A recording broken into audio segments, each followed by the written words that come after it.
2017 ലോകത്തെ മൊത്തം ഞെട്ടിച്ചുകൊണ്ട് നമ്മുടെ മുത്ത് നെയ്മർ ബാഴ്സ വിട്ടിട്ട് പാരീസിലേക്ക് വണ്ടി കയറിയത്.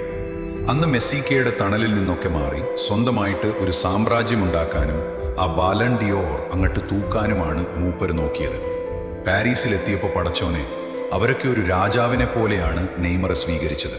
പക്ഷേ ആ പെരുന്നാൾ സന്തോഷത്തിനൊന്നും അധികം ആയുസ്സുണ്ടായില്ല. ആ കസേര മാറ്റവും ഒറ്റപ്പെടലും.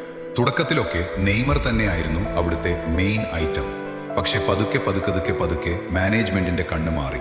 അവരുടെ കുട്ടിയായ എംബാപ്പയെ ടീമിന്റെ തലപ്പത്തേക്ക് കൊണ്ടുവരാൻ തുടങ്ങിയതോടെ നെയ്മർക്ക് കിട്ടിയിരുന്ന ആ ഒരു പരിഗണന പതുക്കെ കുറഞ്ഞു. താൻ രാജാവാകാൻ വന്ന നാട്ടിൽ വെറും രണ്ടാം നിരക്കാരനായി ഒതുങ്ങേണ്ടി വരുന്നത് നെയ്മർക്ക് അങ്ങോട്ട് സഹിക്കാൻ പറ്റിയില്ല. പരിക്കും ഈ ആരാധകരുടെ കലിപ്പും.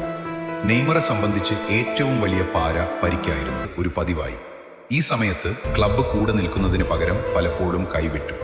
അത് പോരാഞ്ഞിട്ട് അവിടുത്തെ ആരാധകരുടെ സ്വഭാവം കാണുമ്പോഴാണ് സങ്കടം വരിക.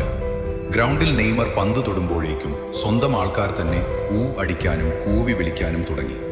ഒരിക്കൽ ആൾക്കാർ നെയ്മറുടെ വീട്ടിൽ മൂപ്പരെ എങ്ങനെയെങ്കിലും ഒഴിവാക്കാൻ പ്ലാൻ ഇടുകയായിരുന്നു. ഡ്രസ്സിംഗ് റൂമിലാണെങ്കിലും ടീം കാര്യത്തിലാണെങ്കിലും നെയ്മറുടെ വാക്കിന് ഒരു വിലയുമില്ലാതായി. താൻ ജീവൻ കൊടുത്ത് സ്നേഹിച്ച ക്ലബ്ബ് തന്നെ ഒരു ബാധ്യതയായി കാണുന്നത് ആർക്കായാലും വിഷമമാവുമല്ലോ. ഞങ്ങളവിടെ അനുഭവിച്ചത് നരകമാണ് എന്നാണ് പിന്നീട് നെയ്മർ ഇതിനെപ്പറ്റി പറഞ്ഞത്.